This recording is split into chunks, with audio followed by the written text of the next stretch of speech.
Hello, everyone.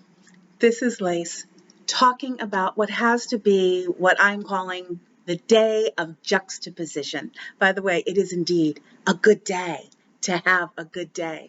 And it is. Here we are in California with the recall election finished and dispatched with and handily defeated. Now that it is over, I cannot necessarily admit to happiness or a sense of relief, but we can all breathe easy with outcomes that may or may not be good. But the juxtapositions are coming from a few places. The details of the outcome of the election were clear as early as last night, when it was clear that our Governor Newsom was going to win handily and prevail over the recall election. And I read and listened to quite a few news outlets talk about how this should be a galvanizing force for Newsom, that it was a strong vote of approval, a strong vote of confidence, and that he should now have the confidence, dare I say, the arrogance to basically in his last months as governor, he's got about a year and a half to go, to be able to just forcefully advance a position and double take the hindmost, and everyone who wanted him gone can just.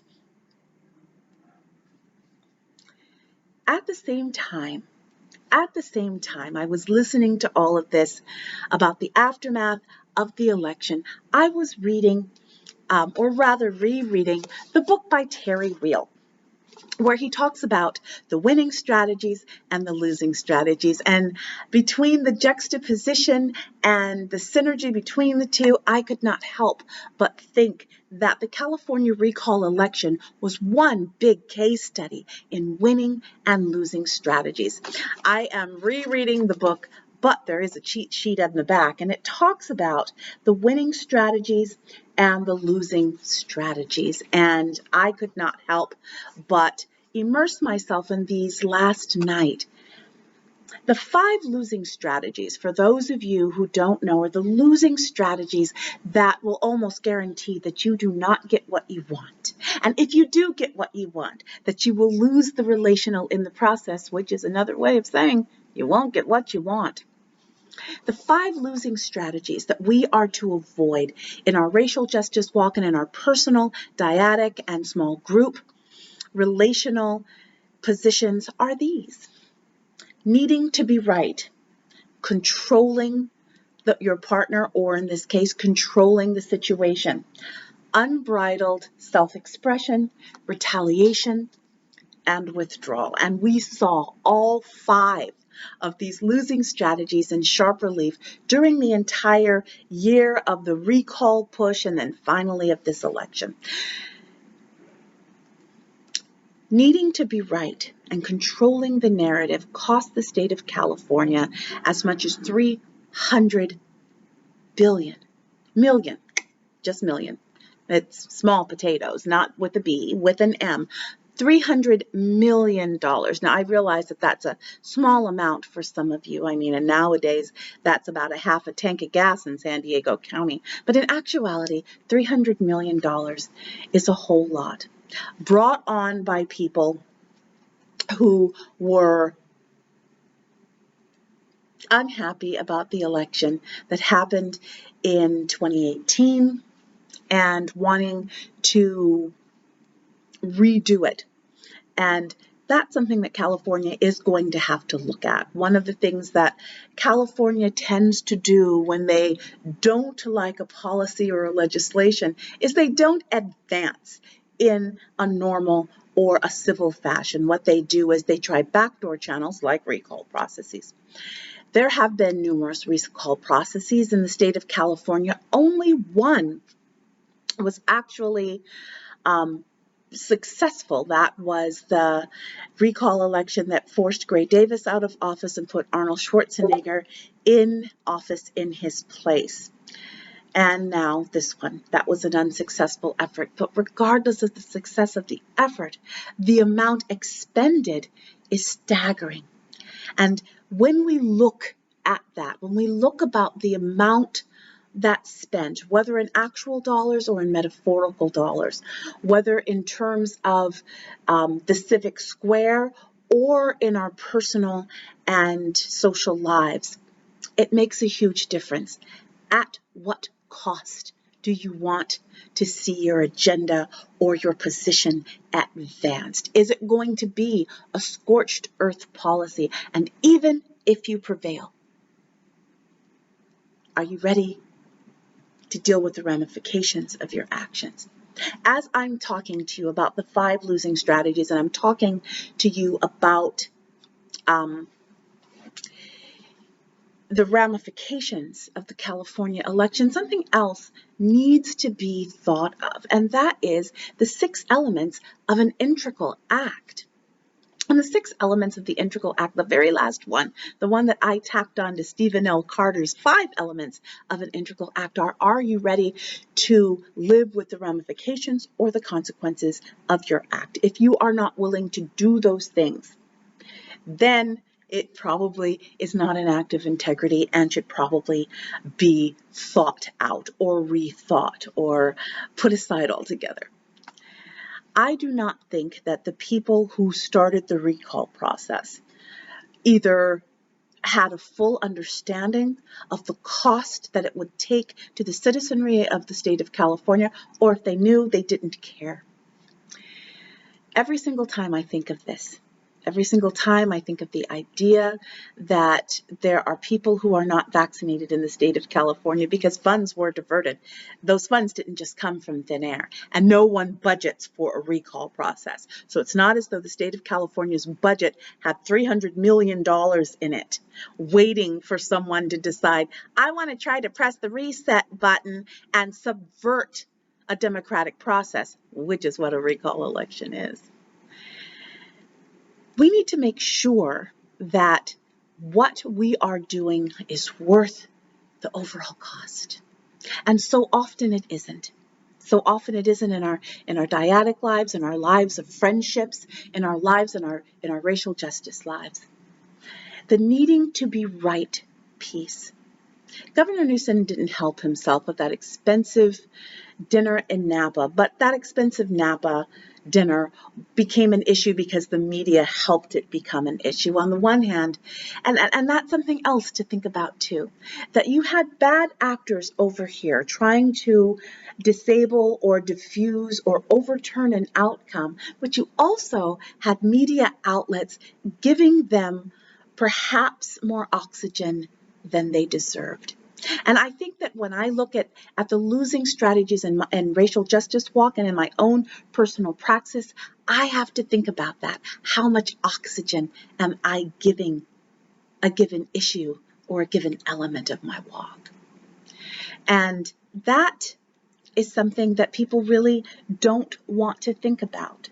So when people talk about, in the same sense as they were talking about Hillary Clinton's emails, but the whole log of what the other party was doing over here was completely either minimized or completely ignored, that's problematic. Yes, there are people who did not like the outcome of the election from a few years back and wanted to overturn it, and spent most of Governor Newsom's tenure doing their best to overturn it. But I wonder how better that energy might have been spent. They used paid signature gatherers and whatever you think of paid signature gatherers. That also meant that there was some deception going on. I remember during the petitioning, you had to have a certain number of signed petitions in the electoral process for it to get on the ballot.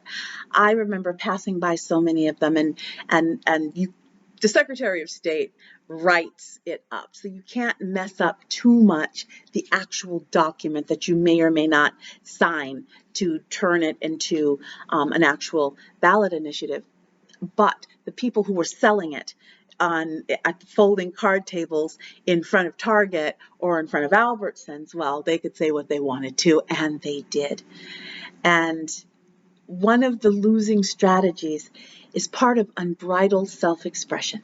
And I would add that deceptive speech is included in that deceptive speech. If what you are trying to do,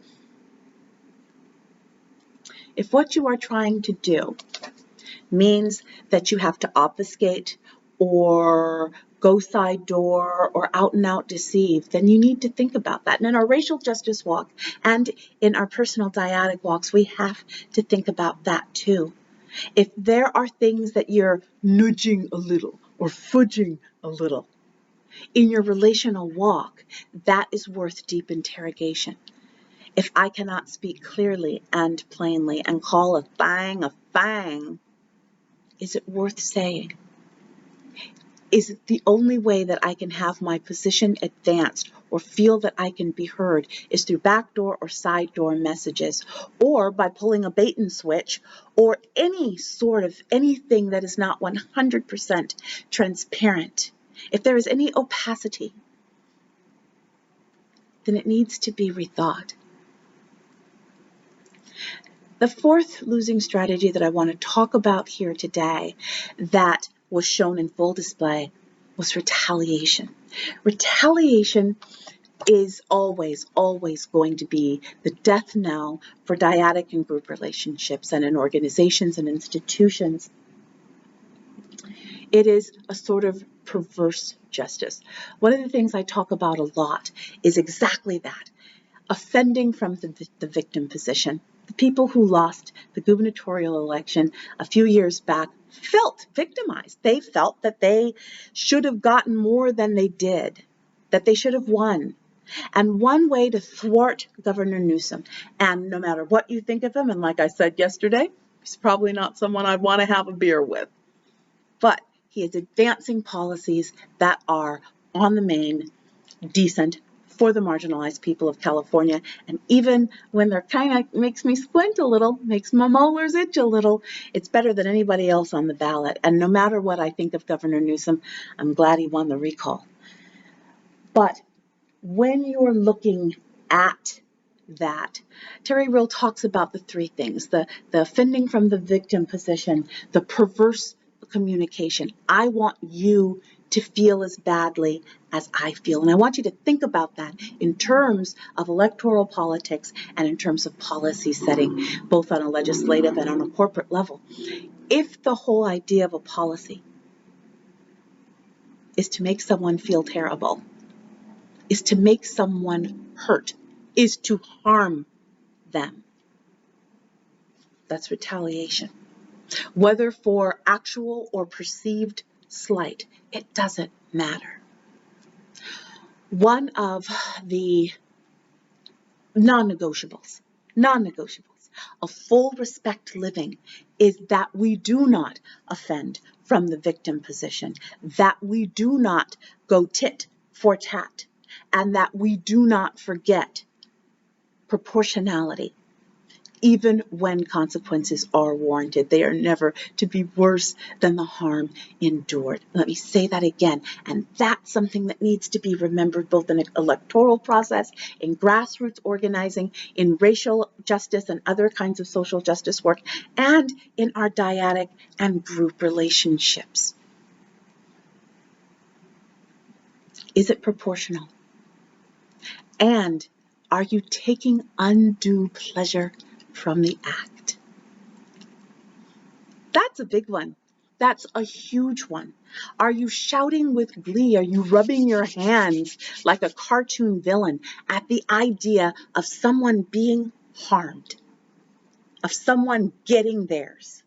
You can use any language you like.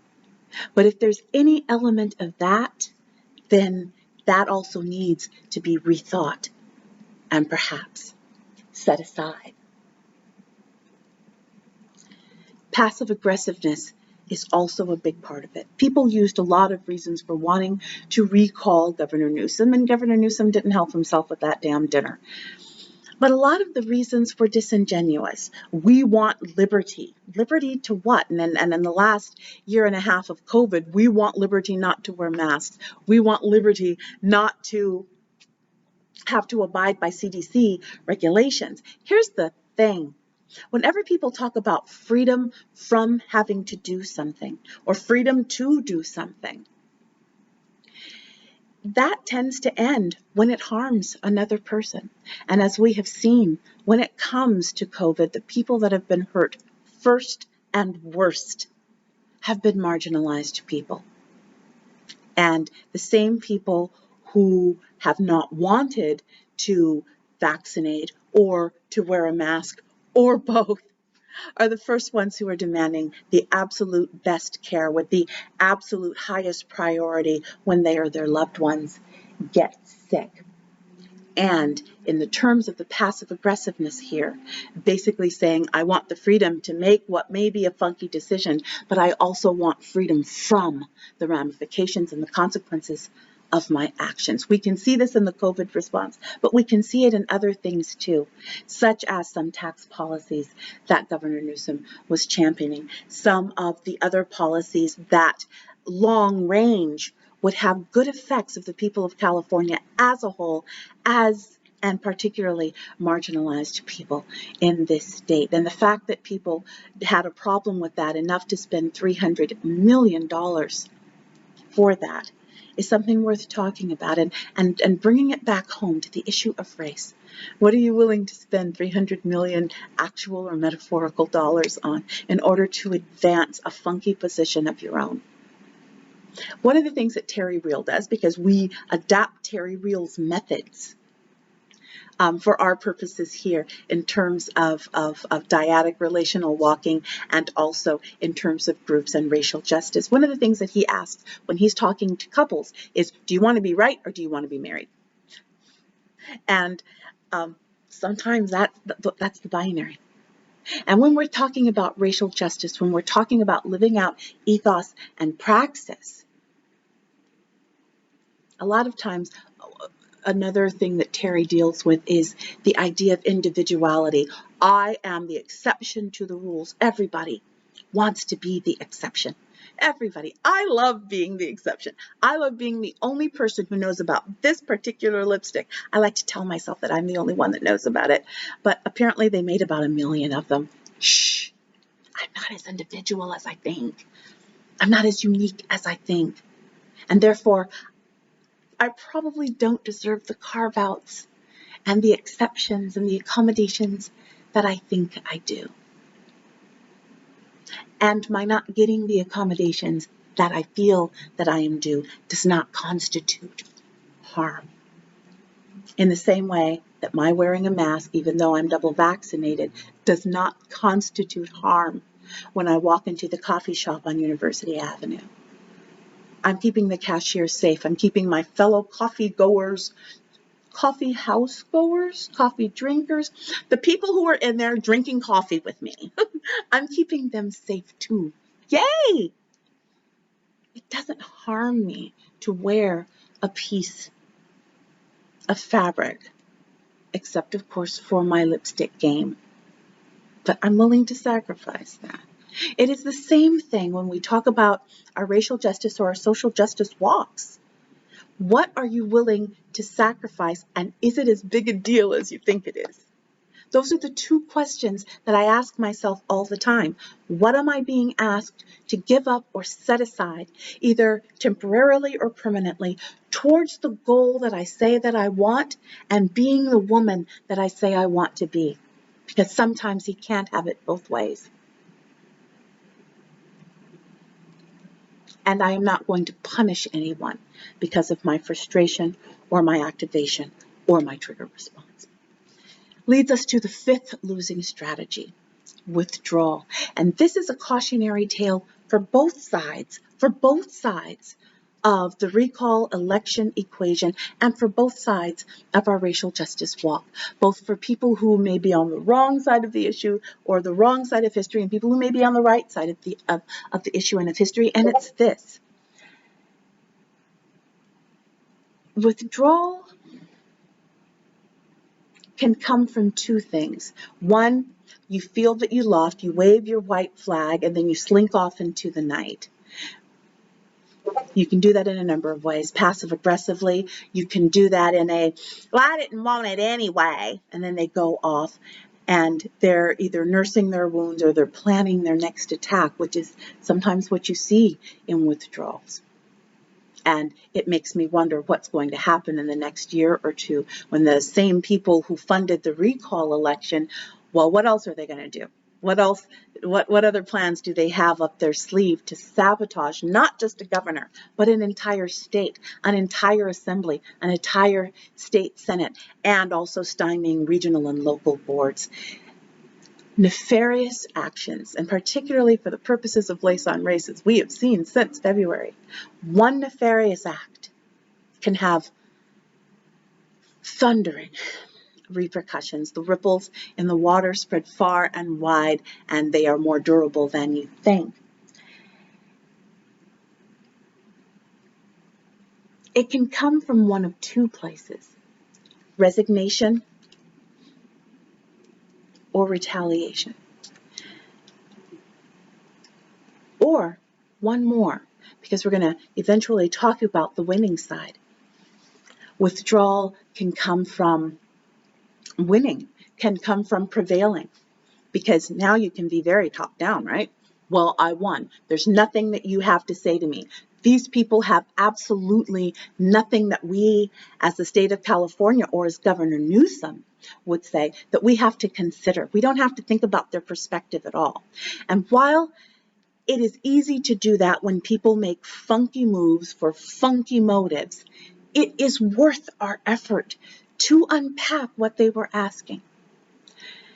Governor Newsom won handily, but there was, if you look deep into the demographics, and we're going to see that as it goes on, because the day after, the demographics are quick and dirty, but you're going to be able to see this. He did get some erosion in his Democratic base. He got some erosion with working class people, and it could be because the message from the opposition was relentless, and there were some media outlets that forwarded that position. But some of it also could be, what are the real fears? And going back to the vaccination issue, going back to the masking issue, there are cohorts of people that are doing neither of those things. And what they wind up getting from the rest of us is contempt, another losing strategy, right? How do we win gracefully is as important as how we lose gracefully. That's a big deal to remember. Governor Newsom, like I said earlier, has now been given the full imprimatur. He can do whatever he wants. He's got full reign, carte blanche. And I would suggest to Governor Newsom that he doesn't take that. That actually he enters these next days, weeks, months with a sense of humility. There were, after all, regardless of how they were manipulated, and there was a large tranche of the voting electorate that was mad enough at him to sign those petitions that got the recall on the ballot in the first place.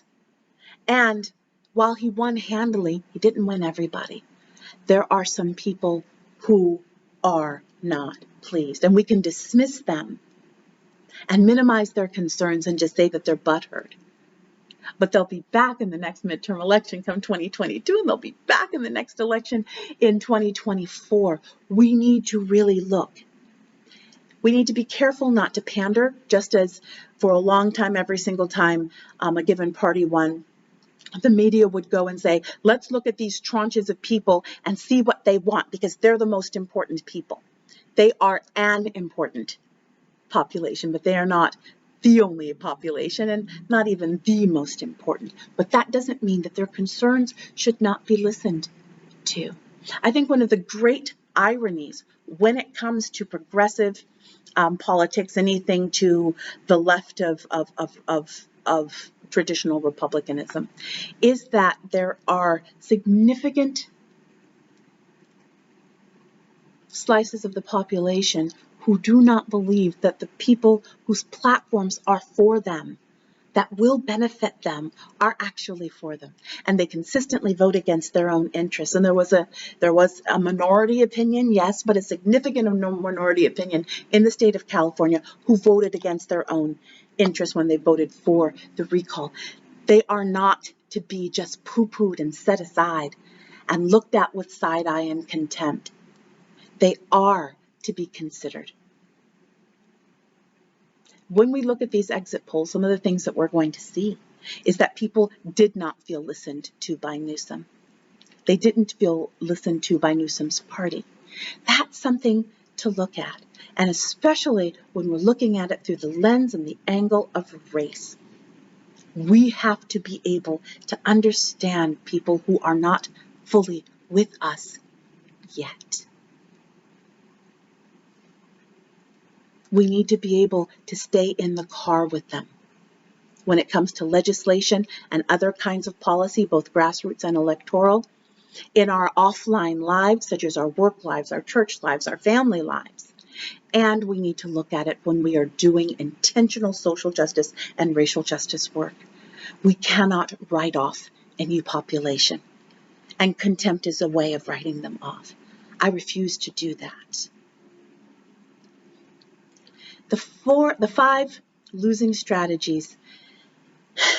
When I'm looking at this election and when I'm looking at the work that I'm doing for us here at Lace on Race, is so important.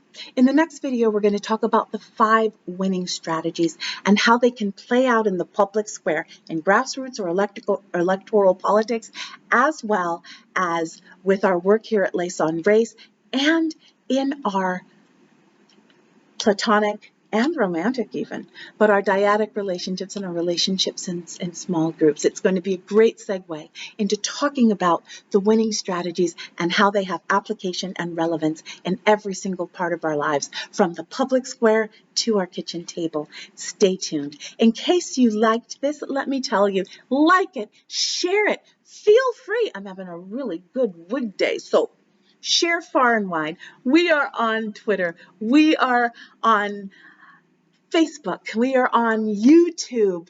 There's another one that we're on that I'm forgetting the name of, but my staff knows. We're on all those platforms. Check us out on our Facebook page, facebook.com/laceonrace. Check out the new refurbished website. Our formal space is laceonrace.com, but it'll also show you how to enter what we call the cafe, and that's where the work is done. If you want to message me, you can message me below in the comment section, or you can send me a private message either on the website or on the Facebook page, and I am here for it. Lace on the Race is very carefully nonpartisan when I'm in the capacity as I am right now as the executive director of the Lace on Race Center for Racial Equity. I do not take partisan positions.